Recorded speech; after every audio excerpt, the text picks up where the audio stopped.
I was staring at my own body. Not in a mirror, not in a dream. My actual body, lying face down on a wet parking lot floor. Arms spread wide, one shoe missing. And I was watching the whole thing from about 2 feet off the ground. With a snout. My name is Marcus Cole. Was Marcus Cole, 12-year veteran of the Chicago PD, Homicide Division. I kept showing up every morning, until the morning I didn't. Parking garage, level 2, behind the precinct, 6:47 a.m. 7 minutes early for once in my life.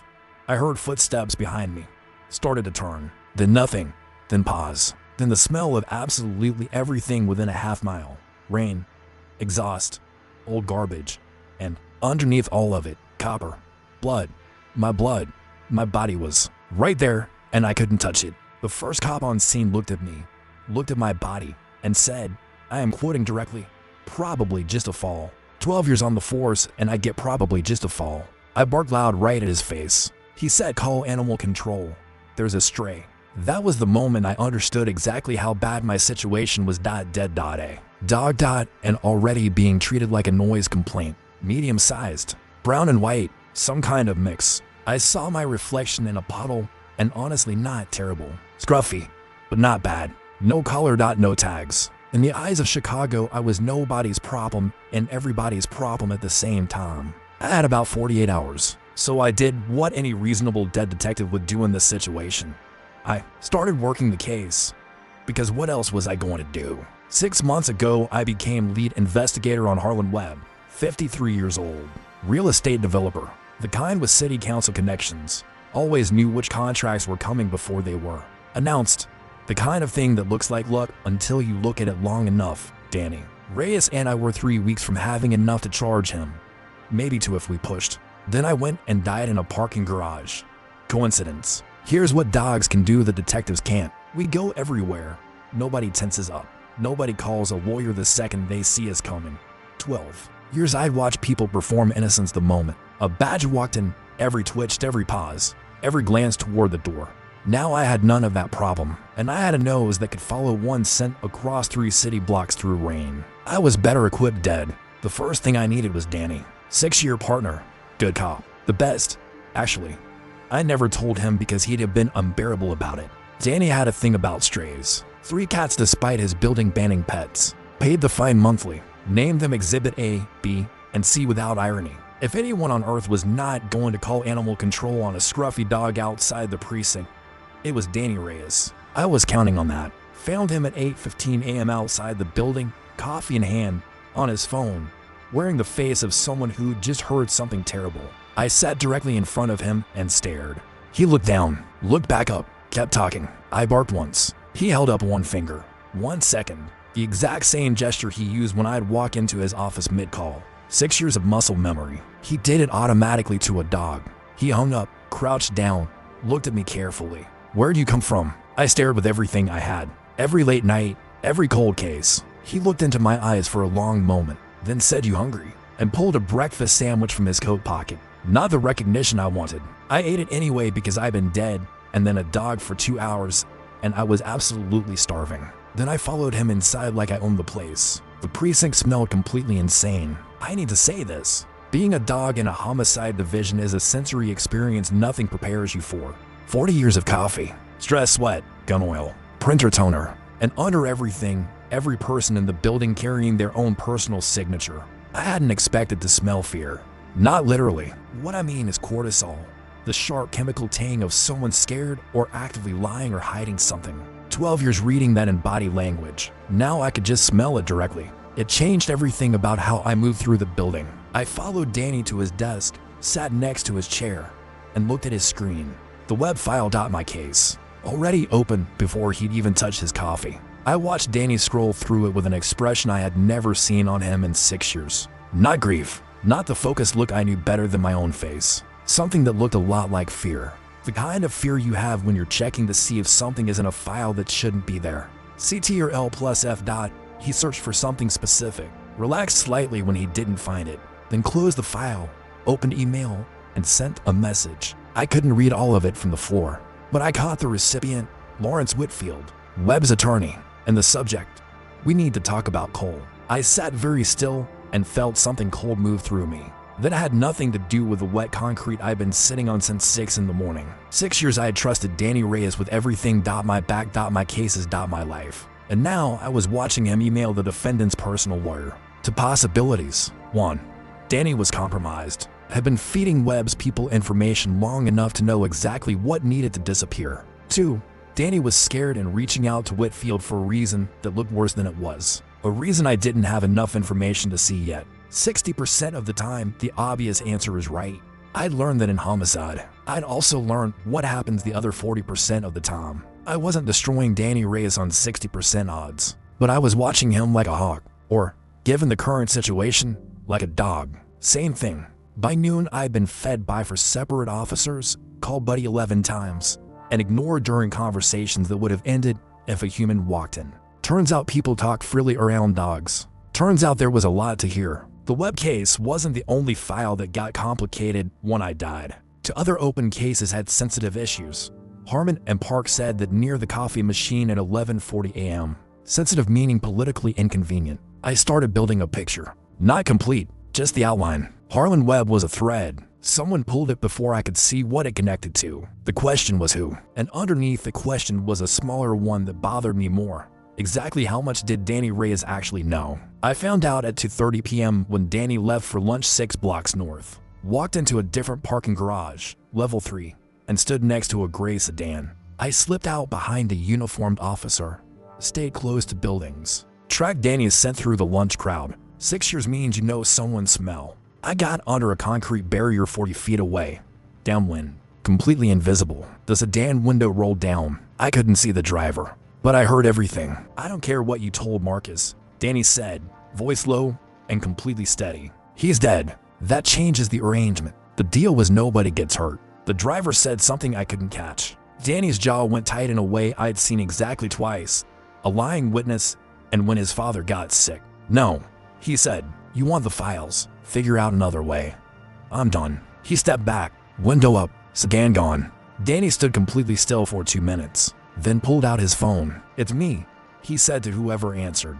I think I know what happened to Marcus, and I think I'm in trouble. I have been wrong. I'm saying that clearly because the first rule I gave myself in homicide was, when evidence contradicts your theory, update the theory. Danny Reyes hadn't set me up. Danny Reyes had been set up to. Whatever deal he'd made had gone sideways in ways he hadn't signed on for. He hadn't known it would end with me face down in a parking garage. I believe that from the way his hands shook putting the phone back in his pocket. Danny knew something. The people who had me killed knew he knew, which meant my partner was next on somebody's list. And I was a medium-sized dog. No badge, no gun, no phone. No jurisdiction.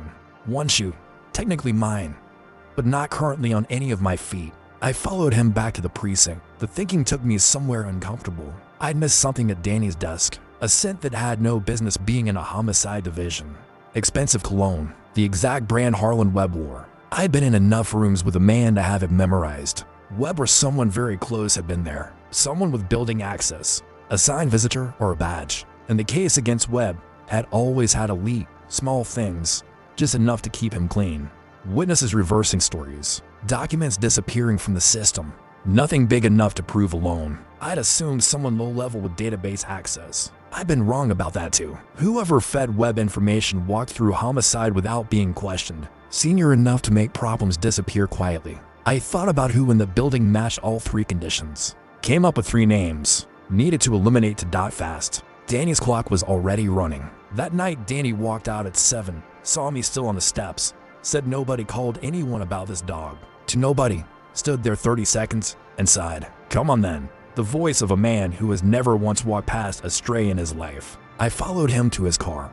North side, 3rd floor apartment. His cats materialized from 3 separate corners and stared at me with serious professional offense. I sat in the middle of the floor and did not react. Exhibit A came over, sniffed me completely, then walked away. Data gathered. Verdict, acceptable. Results withheld. Exactly like working with a good witness. Danny fed me actual food, not sad kibble. Fed the cats, sat on the couch, opened the laptop, web file again. I jumped up and looked at the screen next to him. You're not a normal dog, he said. I looked at him, the way you watch things. He trailed off, shook his head. Marcus used to do that. Just watch. Like he was filing everything away. He said it quietly, almost to himself, then closed the laptop. I'm going to figure out what happened to him, whatever it takes. I put my head on the cushion next to his leg. 6 years of partnership, and this was the moment I understood it properly. Danny was trying to do the right thing. He'd made a mistake, gotten into something that got complicated. But at the core, he was a good cop with a good reason. He just didn't know I was on his couch. I woke up at 5 a.m., 30 seconds before his alarm. Dog hearing is extraordinary, and the picture was clear. 3 suspects, 1 partner, 1 dead body. Whoever killed me did it to buy time. Time runs out the moment Danny pulls the right thread, and Danny was absolutely about to pull the right thread. I could track sense, surveil without suspicion. Hear conversations nobody would have near a detective. Best position of anyone working this case. Zero ability to do anything with it. No arrest, no testimony, no report. I needed someone paying close enough attention to a dog to notice when it was communicating. I looked at Danny Reyes asleep on his couch, laptop still open. The way he did twice a week on heavy cases. The way I had mocked him for 6 years. Yeah, he was going to have to do. I knocked the laptop off the coffee table. Danny snapped awake, looked at the laptop, looked at me. What is wrong with you? He picked it up. It had landed on the web file. Contact page. Harlan Webb's personal assistant. Name and number right there on the screen facing up. Danny frowned at it, looked at me, looked at the screen. Okay, he said slowly. That's weird. I kept staring. You're a very weird dog. He picked up his phone. Who do you think is the real leak inside the precinct? Someone close to Danny, or someone much higher up? Drop your answer in the comments. Part 2 is coming. Danny made 3 calls before 6 a.m. I heard every word from the couch. The first 2 were voicemail. The third one picked up on the second ring. I need to meet today, Danny said. Not at the precinct. Not anywhere near it. Pause. Because I think someone there got Marcus killed. That's why. He hung up, sat there staring at the wall for a full minute, then looked at me. You heard all of that, didn't you? It wasn't really a question. I stared at him. He stared at me. Exhibit A jumped onto the couch between us and started grooming herself like none of this was her problem. I'm losing my mind, Danny said. He got up and went to make coffee. I jumped down and followed him into the kitchen because it felt important. He looked down at me while the coffee ran. You showed up the same morning Marcus died. You follow me everywhere. You knocked the laptop to that page. He crouched down and looked at me directly. His eyes had the look, the one I had seen when he was close to something on a case. Connecting things. That's insane, he said out loud, then stood up, poured his coffee, drank half of it standing at the counter. That is completely insane. He looked at me one more time, then said, okay, if I'm wrong, I'm wrong. But if I'm not, blink. I blinked. He put down the coffee mug very slowly. Marcus. He said my name like a question and a statement at the same time. I blinked again. He sat down on the kitchen floor. Didn't say anything for a while. That's how my partner found out I was a dog. Not through some dramatic revelation. Through a man sitting on his kitchen floor at 5:45 in the morning. He had a lot of questions, obviously. I couldn't answer most of them. Blink once for yes, twice for no only gets you so far with complex sentences. But we established the basics. Yes, I knew who killed me. No, I couldn't tell him directly. Yes, the web case was connected. Yes, Danny was in danger. That last one, he sat with for a long moment. How much danger? I blinked twice slowly. He nodded. Okay. So we moved fast. He stood up. Here's the thing about Danny Reyes as a partner. He didn't waste time on the parts that didn't matter. He accepted the situation and started working. That was always his best quality. He could be wrong about things, and he'd been very wrong about something recently. We both knew that. But once he committed, he was all in. He fed me, fed the cats, got dressed, and sat back down with his laptop. Walk me through what you know. Blink system. We'll build from there. We worked for 2 hours. It was slow and occasionally maddening. Try explaining the cologne on your desk matched Webb's brand in Blink's. But we got there. By 8 a.m. Danny had a list. 3 names circled. He looked at it, looked at me. You think it's one of these 3. I blinked once. He tapped the page, and I need to figure out which one. I blinked once. He sat back. The meet I set up this morning. You're coming with me. You okay with that? 1 blink. He looked at the list again for a long moment, then said quietly, I should have seen some of this. I blinked twice. He looked at me. You're being nice. You always were nicer than you acted, he said. He closed the laptop, stood up. Okay, let's go find out who actually did this to you. The meeting was at a diner 8 miles from the precinct, which told me something about how much Danny trusted the person he'd called. Her name was Rita Solano, 12-year veteran, same class as me. currently running a federal task force that had been quietly looking at city corruption. For 9 months, she was already in a corner booth when we walked in. She looked at Danny, then she looked at me, then back at Danny. "You brought a dog to a federal meeting. He's relevant," Danny said, sliding in across from her. I sat next to Danny's feet and put my chin on the bench seat so I could see the table. Rita looked at me again with an expression I recognized. The same look Danny had in his kitchen this morning. "What is going on?"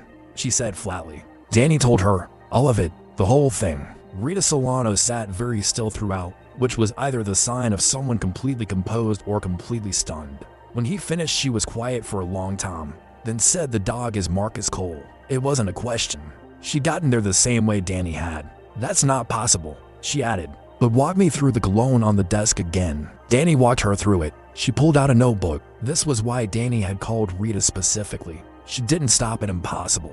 She wrote it down and kept going. "That's what good investigators do. I've had eyes on 3 people connected to Webb for 6 months," she said. "2 of them are on your list." She tapped 2 of the 3 names Danny had circled. "The third one," she stopped, looked at me directly. "Marcus, the third name. Is it who I think it is?" I had no idea who she thought it was. I blinked twice. She frowned. "No, or you don't know which person I'm thinking of." I blinked twice again. She caught it, right? Different question.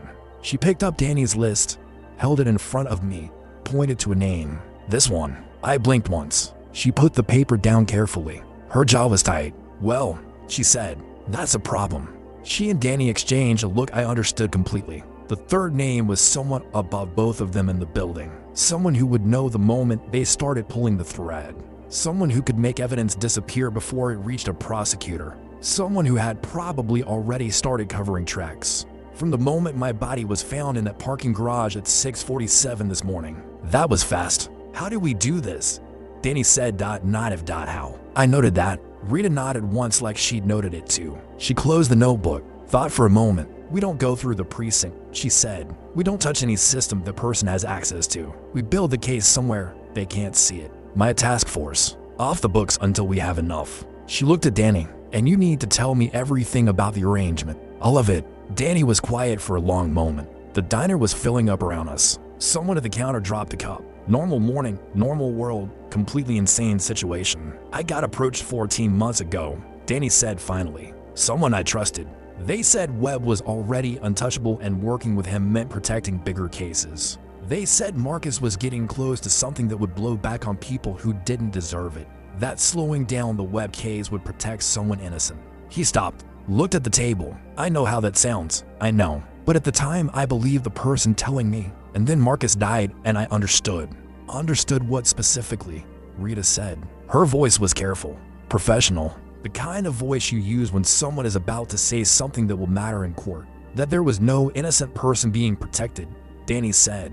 "That I've been used to stall the case long enough for them to decide Marcus was the problem." The diner was loud around us. I sat under the table and listened to my partner explain how he'd been manipulated into helping slow down the investigation that got me killed.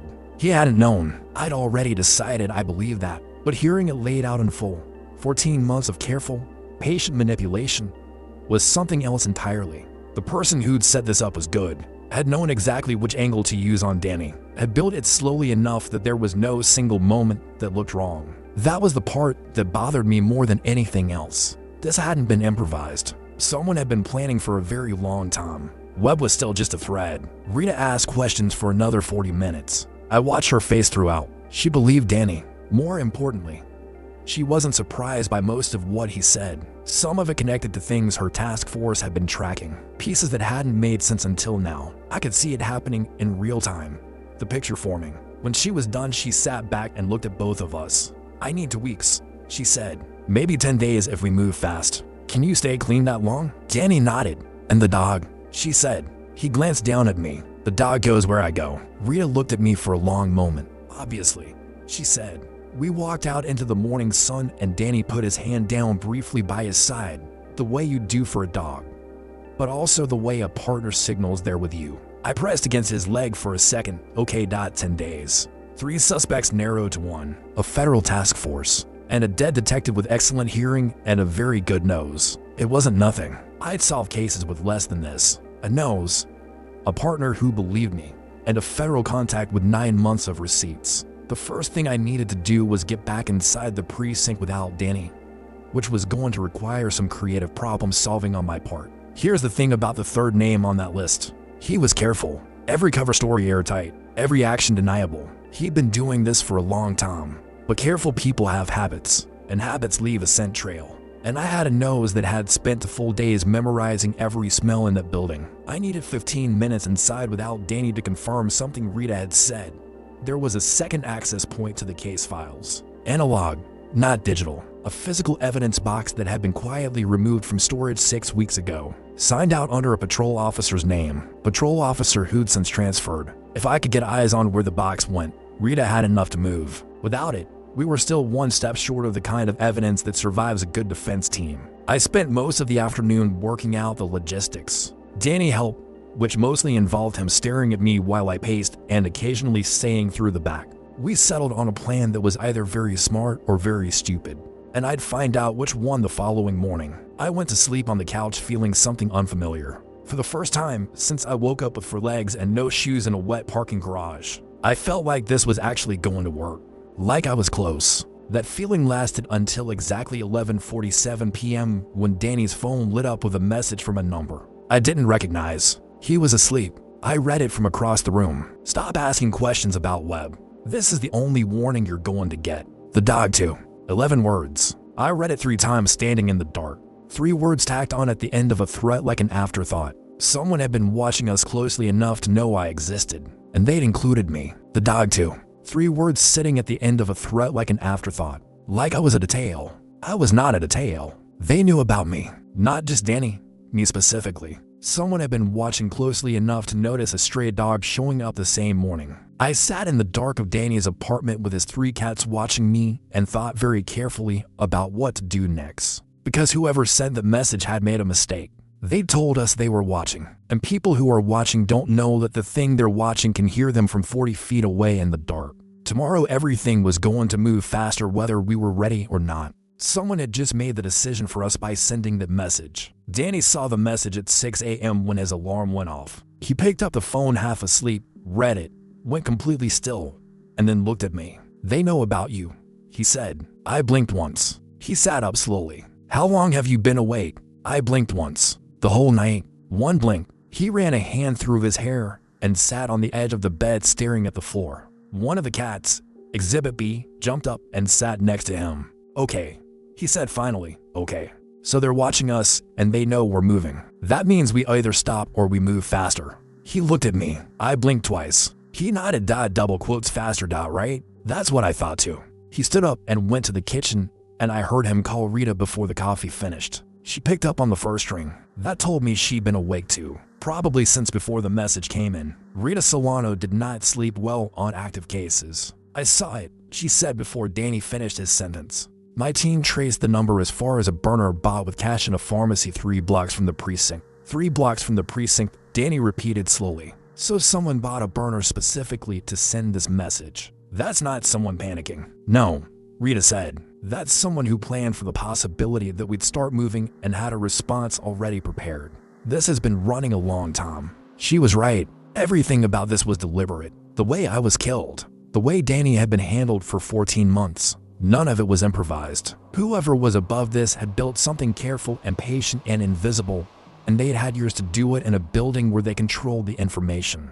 10 days is too long, Rita said. I'm moving to 6. I need you to stay completely normal today. Go to the precinct, work your cases, act like nothing happened. Danny looked at me across the kitchen. Normal. Go to the precinct, sit inside the building with the person who had me killed and act completely normal. And the dog, he said. Rita's pause lasted exactly 2 seconds. The dog stays home today. I don't want anyone seeing you with it and making connections. Danny hung up and looked at me for a long moment. You heard all of that. One blink. You're okay staying here. I blinked twice. He caught it immediately. You're not okay with it. He crouched down. What are you thinking? I looked at the door, then looked at him, then looked at the door again. He frowned. You want to go somewhere specific? I blinked once, then looked at the door again. He thought about it. Not with me. One blink.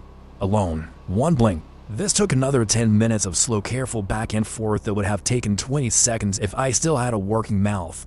But eventually he got it. I wanted to get back inside the precinct without him. I needed to check something in the evidence storage area that Rita had mentioned at the diner. The physical evidence box, signed out 6 weeks ago under a patrol officer who no longer worked there. That box had gone somewhere inside the building. Danny stared at me for a long moment after he understood. "That is either the best idea you've ever had or the worst," he said, "and I've known you 12 years. He thought about it while he drank his coffee, then said the loading dock on the south side. Shift change is at 7:30. There's usually 10 minutes where nobody's there. I blinked once. He grabbed his jacket. "I'll drop you to blocks out. You find your own way in. And Marcus." He stopped. "Be careful."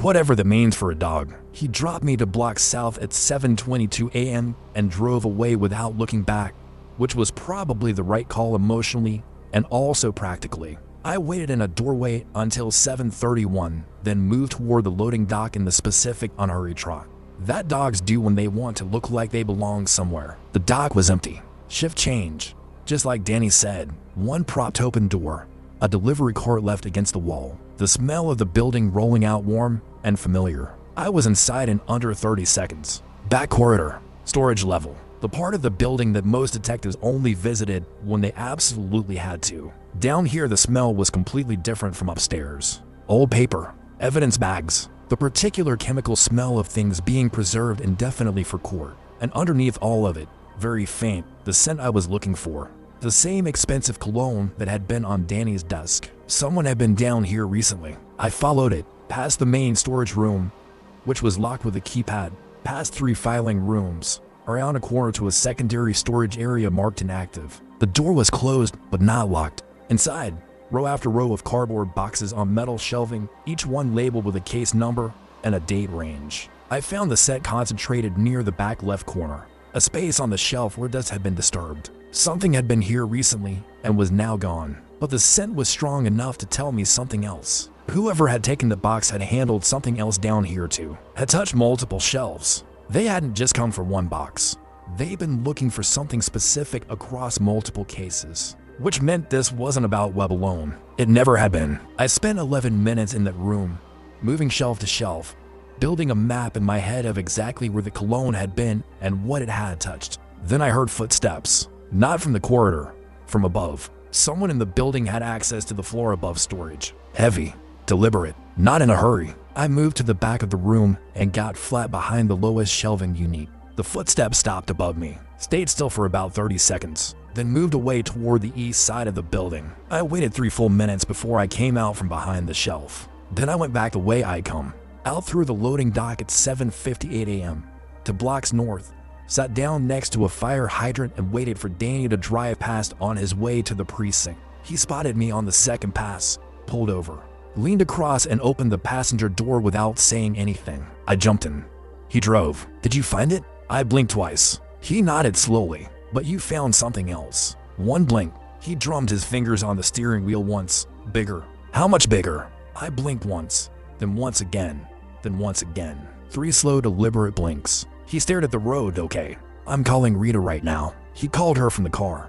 I listened from the passenger seat and tried to communicate through positioning and expression, which is a wildly inefficient system. But Danny had 12 years of reading me, and today is a blink-based communication practice, and he was good enough at it now to translate most of what I was conveying. "He's saying the web case isn't the main event," Danny told Rita. "It's connected to something else. Multiple cases. Someone has been cleaning files for a while." Rita was quiet for seconds. "How long is a while?" Danny looked at me. I turned toward the window and back. He frowned. "He doesn't know. Could be years." "Years?" Rita said. Another silence. That changes the scope significantly. She said it in the flat tone of someone recalculating everything they thought they knew. "The name on our list," Danny said carefully. "How long has he been in that position?"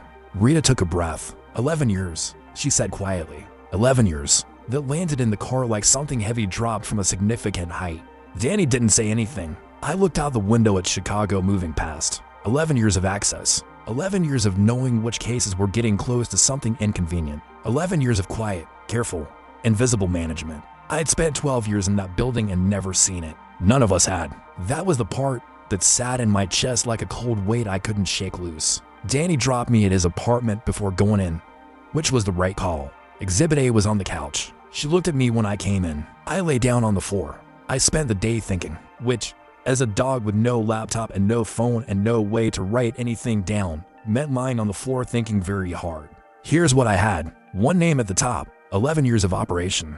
A physical evidence box that had been removed and hidden somewhere outside the building. A network of people below that name who had been fed the same story Danny was fed. That they were protecting something legitimate, slowing things down carefully. And somewhere at the bottom of it, a connection to Harlan Webb that was almost certainly the most recent and most visible thread in something much older. The question I kept coming back to was, what was the original thing being protected? What had started this 11 years ago that was worth building all of this to hide? I didn't have enough to answer that yet, but I was starting to understand the shape of it, and the shape was bigger than one corrupt senior detective. The shape looked like it involved people outside the precinct, people who needed someone inside to manage what got investigated and what quietly disappeared.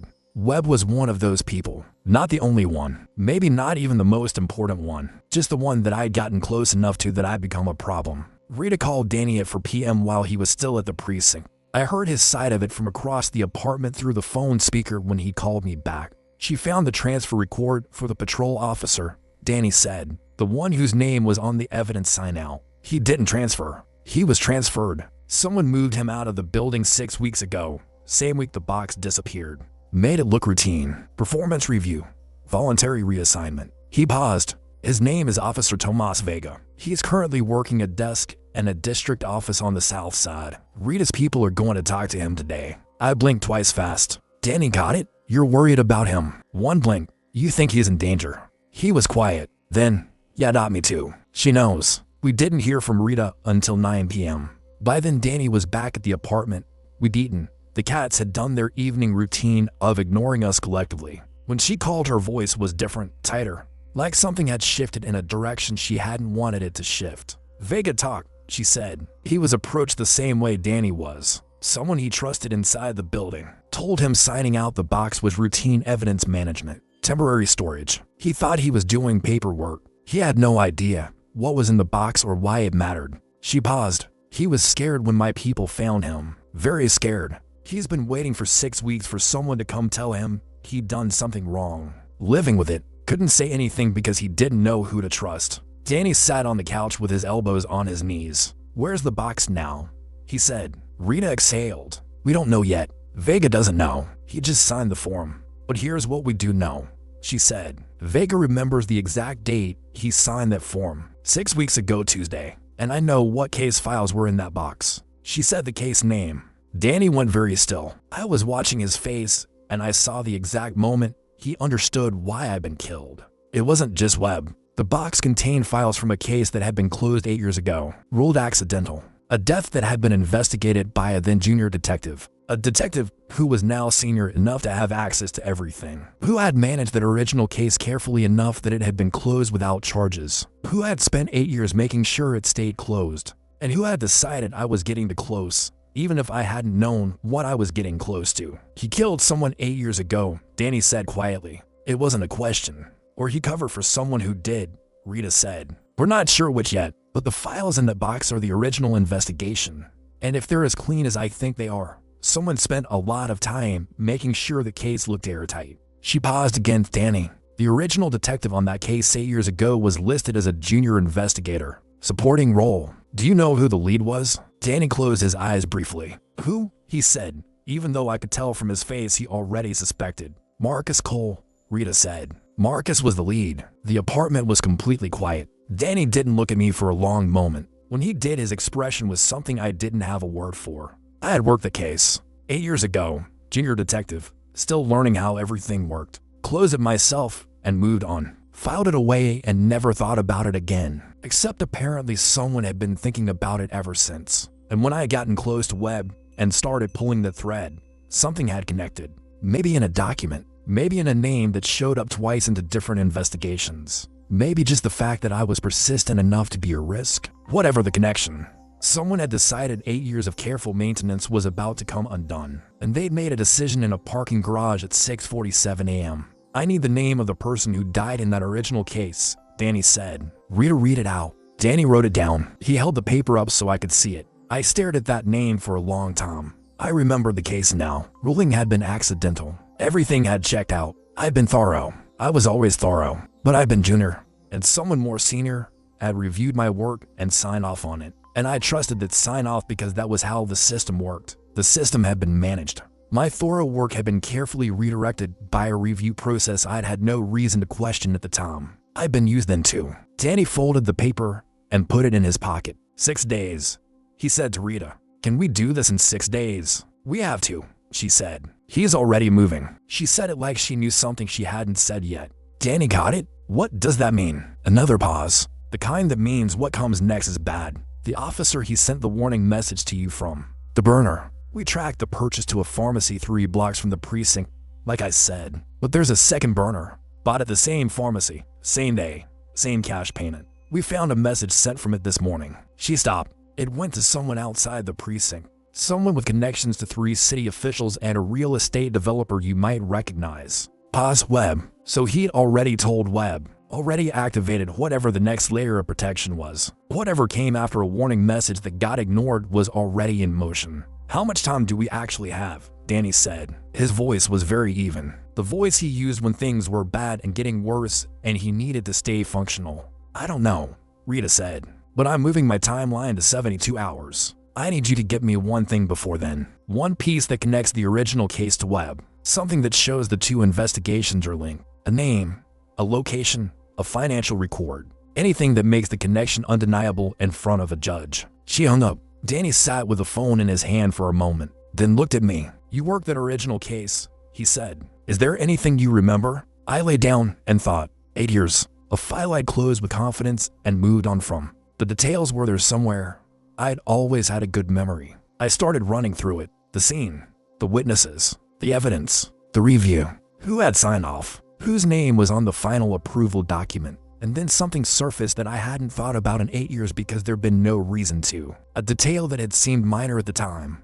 A name, not in the main file. In a supplementary interview log that I'd done out of thoroughness and filed in the secondary documentation. A name that appeared once. A witness who'd been in the area. Who'd given a statement that was consistent with the accidental ruling. Who I'd had no reason to look at twice. Whose name I now understood sitting on Danny's apartment floor 8 years later as a medium-sized scruffy dog, was connected to Harlan Webb directly. I got up, walked to Danny's laptop on the coffee table, looked at him. He opened it. I put my paw on the keyboard. He pulled up a blank document. I pawed the keyboard. This took a very long time. I could hit keys, but not control which keys. Danny held the laptop at an angle where I could reach and read back letters as I hit them. 20 minutes of the most frustrating communication exercise of my entire existence, living or dead, produced a partial name. 8 letters, not enough. Danny stared at those 8 letters for 3 seconds and then grabbed his phone and called Rita. I have a name, he said. It connects both cases. He read her the letters. She was quiet for a moment. Then, that's Webb's business partner. The one we could never get a clean connection to. That's the link. That is absolutely the link, she said. And her voice had something in it that hadn't been there before. Something that sounded like we might actually do this. Danny looked at me and said, good memory. I put my head on the couch cushion. 12 years of filing things away. Sometimes it was useful. Sometimes it saved you. Sometimes it saved you after you were already dead and running on for legs. I was choosing, deliberately, to count that specific outcome as a win. Rita's 72 hours started at 10 p.m. that night. Danny set his alarm for 5 a.m. Went to sleep with his phone face up on the nightstand, and was out in minutes. I stayed awake, not because I was worried about Danny's safety in his own apartment, but because I needed to work through the timeline of the original case. If the name was the link, then the person at the top of our list hadn't just been protecting a cover-up for 8 years. He'd been protecting a relationship between a man who died in a way that needed to look accidental and a business partner who'd had reason to want him gone. That was the original transaction. Webb or Webb's associate had needed something handled. Someone with a badge and access and the right kind of seniority had handled it. And then the arrangement had continued.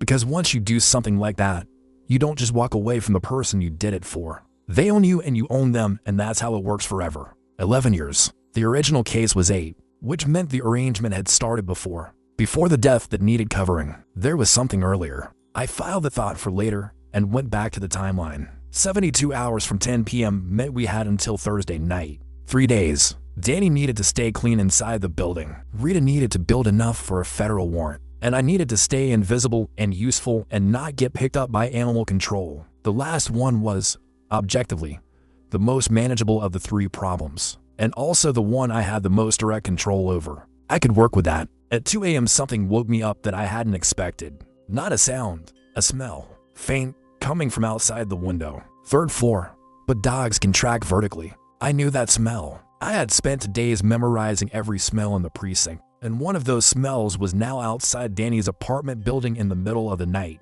I went to the window and looked down. A car parked across the street. Dark, engine off, no lights. Someone sitting in the driver's seat not moving. Watching the building. Parked directly across, engine off, no movement. Whoever it was had been there long enough to settle in comfortably for the night.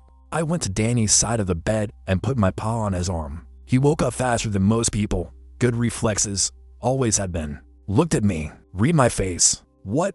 He said quietly. I looked at the window. He got up without turning on any lights and went to the window at an angle, not standing in front of it directly. He looked at the car for about 10 seconds, then stepped back, picked up his phone, texted Rita 3 words, "We have a tail." Put the phone face down on the nightstand. "Okay," he said softly, more to himself than to me. "Okay. So we're past the warning stage." He sat on the edge of the bed in the dark and thought, if they're watching the building, they already know where I live. Which means this isn't surveillance to gather information. This is something else. He was right. Someone sitting outside at 2 a.m. in a dark car wasn't building a case against us. They'd already decided what they were going to do. They were waiting. For what?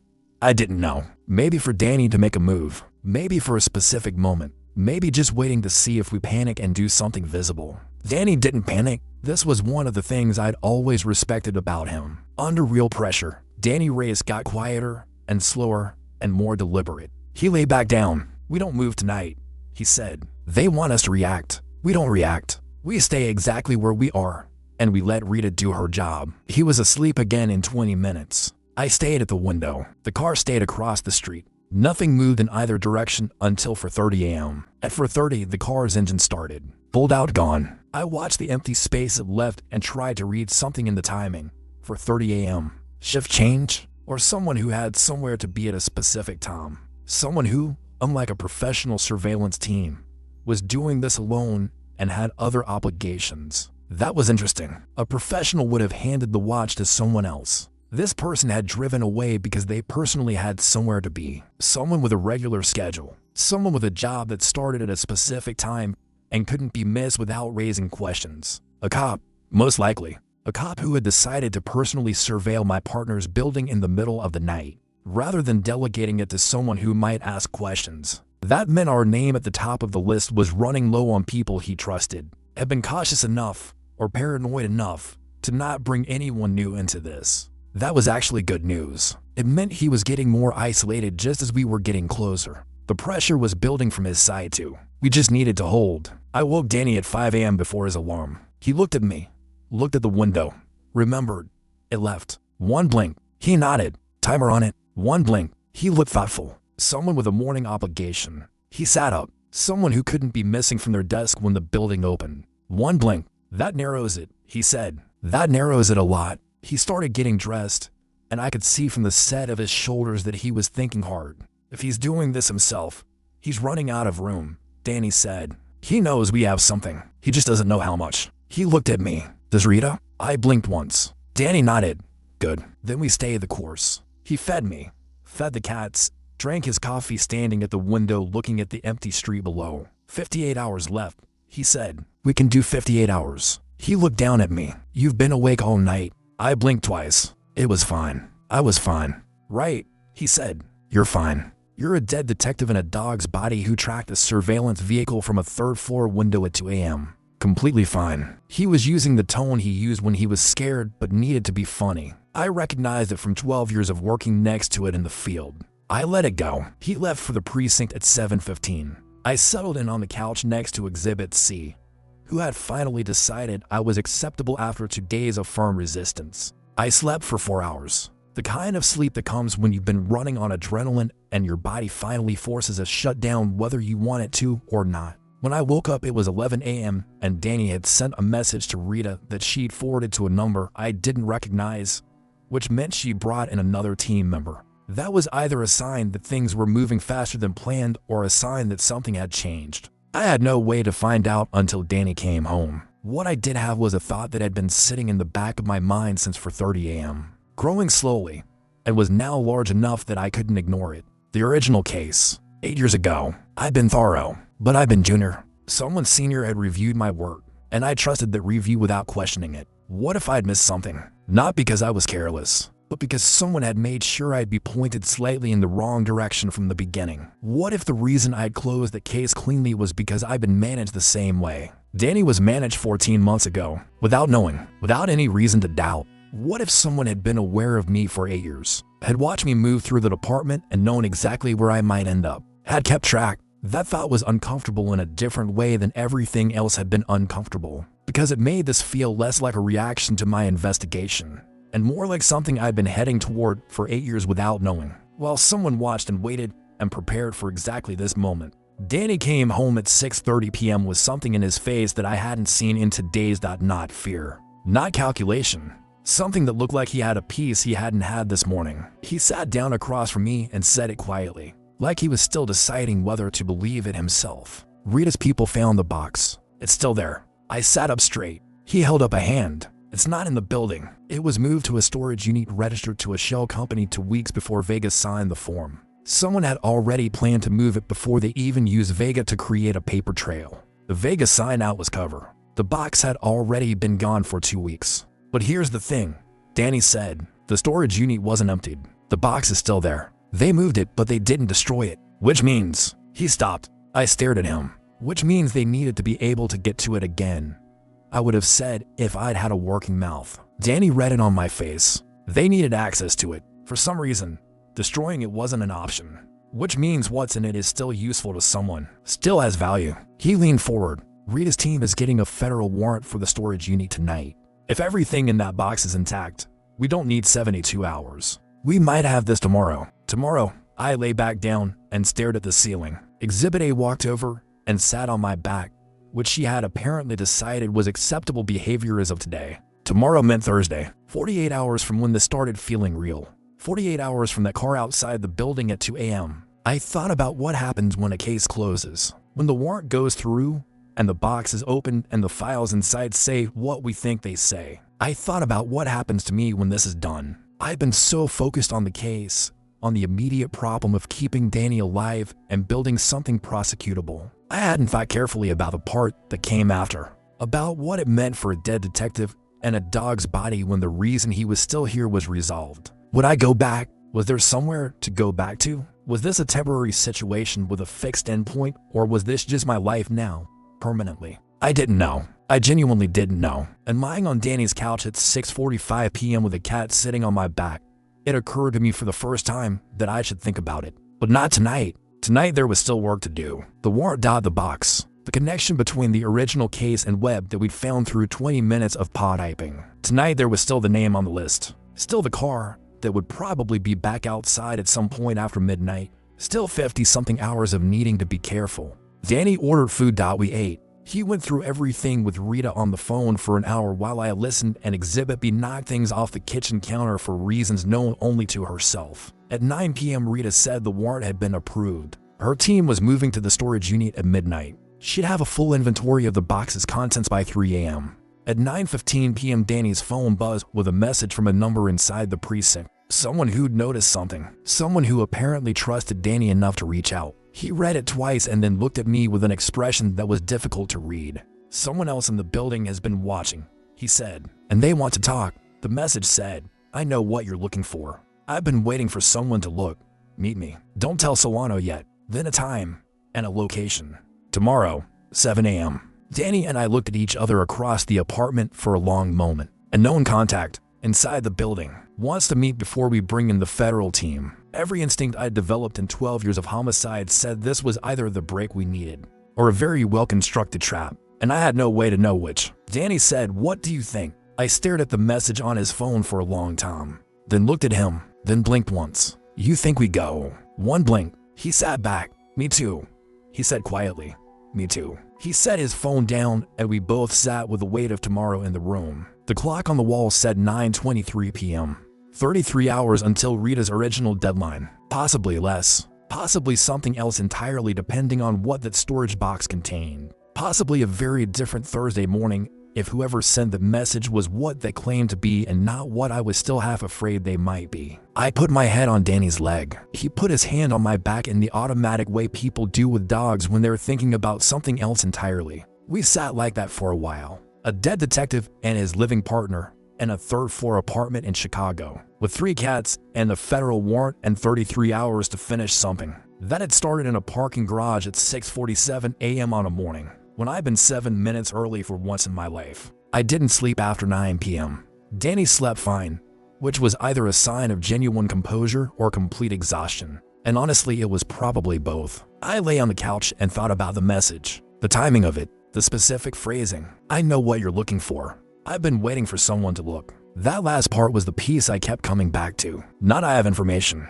Not I want to help. Waiting for someone to look. Past tense. A long wait. Someone inside the building had known something was wrong and had been carrying it alone for a significant amount of time, waiting for the right person to surface. That changed the texture of it for me. A trap would be more direct, more urgent. A trap wouldn't include the word waiting. A trap would create pressure to move fast. This felt like the opposite. Like someone exhaling after holding their breath for longer than was comfortable. That wasn't a performance. That was relief. I'd been reading people for 12 years. Even as a dog, even through a text message relayed by my partner, I trusted the read. This person was real. The question was what they knew and whether it connected to what we had.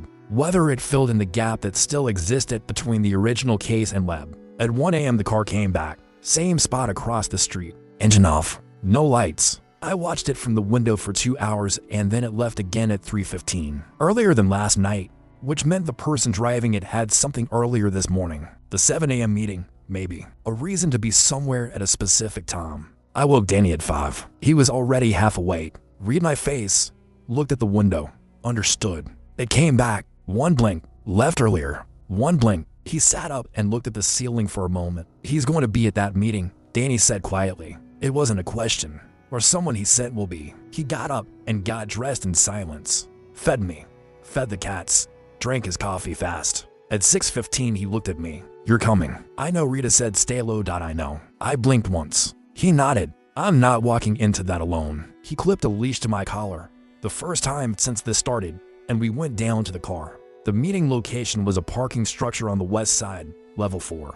Open air on 2 sides. The kind of place you choose because you can see who's coming from a distance. Also the kind of place with multiple exit routes. Whoever had chosen this location had thought about it carefully. That was either professionalism or experience or both. We got there at 6:48, 12 minutes early. Danny parked 1 level down and we walked up the ramp. My nose hit everything before we turned the last corner. 2 cents. One was the rain and concrete of an empty parking structure. The other was a person who had been standing in one spot for at least 30 minutes. Whoever sent the message had arrived very early. That meant they were either extremely cautious or extremely anxious. I was betting on the second one. Danny rounded the corner first with me at his side. A woman was standing near the east wall, mid-40s, civilian clothes, badge clipped to her belt anyway, habit. She looked at Danny, then she looked down at me for a long moment. Her expression was unreadable in the specific way that meant she was working hard to keep it that way. Detective Reyes, she said. Her voice was steady. I wasn't sure you'd come. Danny stopped about 10 feet away. You weren't sure I'd come alone either, he said. She looked at me again. The dog, she said. Something in how she said it. Not a question. Not surprise. More like recognition. Like a piece clicking into place. The dog, Danny confirmed. They looked at each other. She nodded once, slowly. Like she'd just confirmed something she'd been half believing since she sent the message. Her name was Lieutenant Sarah Okafor, 22 years on the force, currently in administrative oversight, which meant she had access to personnel files and internal records. She had, as it turned out, been carrying something for years. Not the full picture, just one corner of it. But one corner was enough to know the shape was wrong. For years ago, I processed a personnel transfer that didn't make sense. She said, an officer moved out of a division right before a specific case file was reviewed. I flagged it internally. The flag was removed by someone above me with a note that it was routine. I kept a copy. She reached into her coat and produced a folded envelope. Danny didn't take it yet. Why now? He said. Why this week? She looked at him steadily. Because Detective Cole died. and the explanation didn't hold up. Not for me. I've been in this building 22 years. I know what a fall looks like, and I know what the paperwork looks like when someone decides it was a fall. She held out the envelope. Danny took it, opened it, read it. His jaw tightened in the way I'd seen twice before. The witness, the father. This was a third time. He held it up so I could read it from the floor. I read it twice. The transfer record sheet flag matched the timeline of the original case. 8 years ago, the officer who'd been moved out was a crime scene technician. Someone who'd processed evidence from the case. I'd worked as a junior detective. Someone who'd seen everything. And someone had moved the technician out of the division before the case could be reviewed for appeal. Before anyone could go back and ask follow-up questions. 4 years ago, Lieutenant Okafor had noticed, had flagged it, had been shut down by a senior's signature she recognized, and had kept a copy and waited. Why didn't you go external with this? Danny said. She looked at him. Because I had one flag on one transfer. That's not a case. That's a suspicion. She paused, and because I didn't know who else inside the building was part of it. Going external with a suspicion and no case means you become the problem, not them. She was right. I'd seen it happen. Someone raises something they can't fully prove, and the machinery turns on them. Suddenly they're the one with credibility issues. I needed someone to start pulling the thread, she said. I needed someone to get far enough that my piece connected to something bigger. Then I could help. She looked at me again. The same look, the dog. She said again, softer this time. I looked up at her. She looked at me for a long moment without saying anything. Then she looked at Danny and said I worked with Marcus Cole for 2 years before he moved to homicide. He was the most thorough detective I'd ever seen. Whatever it is you're doing, she said. And she said it to both of us, clearly. Without any indication she thought it was strange to address a dog directly. Finish it. Danny folded the envelope and put it in his jacket pocket. I need you to stay available, he said. And I need you to not contact anyone inside the building until I tell you. She nodded. There's one more thing, she said. The name you're working toward. He knows you're close. Not the specifics. But he knows something moved yesterday. How? Danny said. She looked at the floor briefly. Because I'm in administrative oversight. And he came to my office yesterday afternoon and asked me to pull a file. A personnel file. Mine. She met Danny's eyes. He's checking who might have kept records. Who might have flagged things. He's working backward from what he knows you have. The air on that parking structure level went very still. Danny's hand moved slightly toward his phone. Stopped. He was thinking fast. I could see it happening. Did you give him anything? Danny said carefully. He doesn't have access to what I gave you, she said. What I kept is off system. Physical copies only. That's why I'm still useful. She looked at me one more time. A long, steady look that I couldn't fully read but felt like it meant something more than she was saying out loud. Then she left. Danny and I stood in the empty parking structure for a moment after she was gone. Her scent fading, morning air coming in from the open sides. City waking up around us. We need to call Rita, he said. I blinked once. He already had the phone out. Rita, I have a second source. Physical documentation.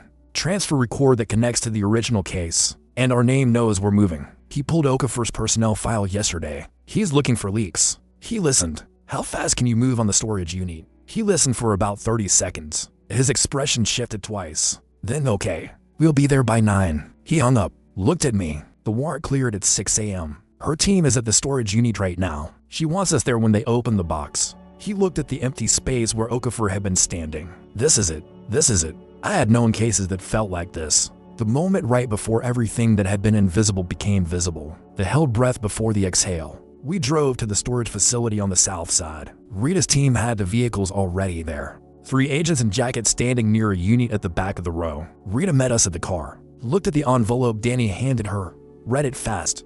Looked up. This connects directly, she said. This is the piece we needed. She looked down at me. In the daylight she had the same expression Okafor had. The one that said she decided to stop trying to make rational sense of me. All right, she said. And she said it the way you say something when you've been waiting a long time to say it. Let's open it. The storage unit was a standard 10 by 10. Metal door, roll-up handle, padlock with a secondary lock that Rita's team had the warrant to remove. It took for minutes. When the door rolled up, the smell hit me before anyone else reacted. Old paper, cardboard, evidence bags. The specific preserved smell of things that had been waiting. The box was exactly where the inventory said it would be. Toward the back, behind other boxes, unlabeled. Someone had tried to make it look like general storage. It hadn't been opened since it was placed here. I could tell from the undisturbed dust on the lid. Whoever had moved it here had trusted the location and left it, which meant they still thought this was secure. Still thought this corner of the situation was covered. They didn't know we were standing in front of it right now. That was the last advantage we had, and it was about to expire. The moment Rita's team started processing this box, something would move inside the building. Rita knew that. She already had the agents positioned at the precinct and a federal hold ready to execute the moment she made the call. The timeline was now minutes. She opened the box herself, gloved hands, methodical. Inside, exactly what the inventory said. Case files, physical documents, evidence logs, photographs, the original case. 8 years of careful management. All of it sitting in a storage unit on the south side of Chicago because destroying it had never been an option. Why not destroy it? That was the question I had been sitting with. And watching Rita carefully lift document after document, I started to understand the answer. Because the person who'd managed this hadn't done it alone, and the other people involved weren't fully trusted. The files were insurance, mutual destruction protection. You keep the evidence because the evidence implicates everyone. Nobody destroys it because destroying it means trusting everyone else not to have made a copy first. That's why it was here. That's why it was intact. It wasn't preserved out of sloppiness. It was preserved because it was the thing that kept everyone in line. Rita held up a photograph, looked at it, then held it where I could see it from floor level. A crime scene photo from 8 years ago. I recognized the location. I also recognized the person visible in the background of the photograph. Not a victim, not a witness. A figure near the perimeter, partially turned away. A figure that should not have been at that scene.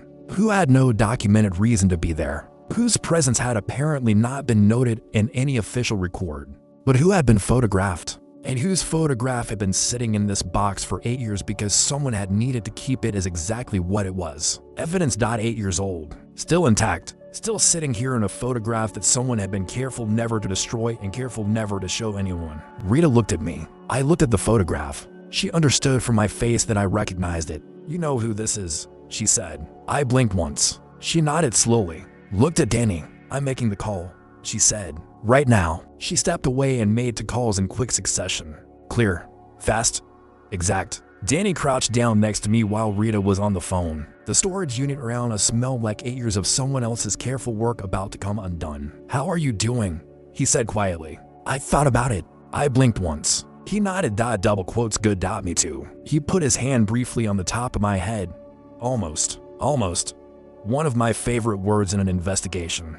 It meant the distance between where you were and where you needed to be was now measurable. Close enough to see. Rita finished her calls. "Teams are moving," she said. "Precinct, Webb's office, and to other locations. We'll have him in custody within the hour." She paused. "He doesn't know yet," she said. "He's at his desk right now. My contact inside says he came in at 7:30 like every other morning. No sign he knows we're here. Of course, he came in at 7:30. He was a careful man who understood that visible deviation from routine was the first sign that something had changed. He'd come in, sat down, started his day, expecting that the warning message had been enough, expecting that the surveillance last night had communicated the message, expecting that Danny Reyes would pull back because pulling back was the rational move, and Danny Reyes was a good detective who understood the geometry of a threat. He had fundamentally misunderstood my partner. Danny Reyes was a good detective who also had a dead partner and a dog's body on his couch helping work the case.